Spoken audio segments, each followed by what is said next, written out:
చాలా అందంగా అయితే కనిపిస్తుంది. మరి ఈ చెట్టు మీకై ఉందో లేదో కామెంట్ ద్వారా అయితే తెలపండి.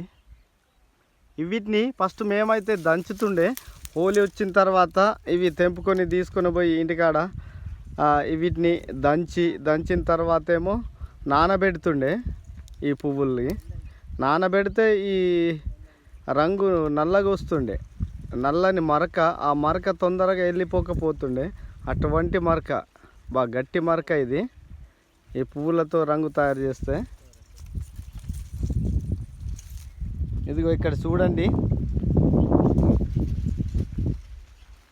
నేను ప్రస్తుతానికైతే చెట్టు మీద ఎక్కిన, కిందికి వెళ్ళి తీద్దామంటే సరిగా రాకపోవు, పువ్వులు కనిపించకపోవు కాబట్టి చెట్టు మీద ఎక్కి అయితే తీస్తున్నా.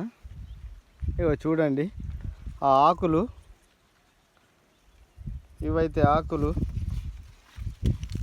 కింద అయితే బాగా రాలినాయి ఆకులు.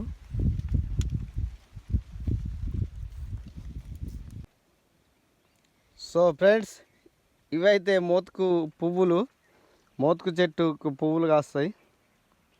ఇక చూడండి, ఈ పువ్వులను అయితే ఇంతకుముందు మేము హోలీ రోజున దీంతో రంగు తయారు చేసి రంగు వేసేవాళ్ళము. అయితే ఇప్పుడు అన్ని కలర్ మన కెమికల్ రంగులు వచ్చినాయి. చూసుకోండి ఈ పువ్వులు ఎట్లా ఉన్నాయో. మేమైతే దీన్ని మోతుక చెట్టు పువ్వులు అంటాం. మరి మీరేమంటారో ఒకసారి కామెంట్లో చెప్పండి. ఇదంతా మోతుక పువ్వులు, మోతుక పువ్వు ఎట్లా ఉందో ఒకసారి చూడండి.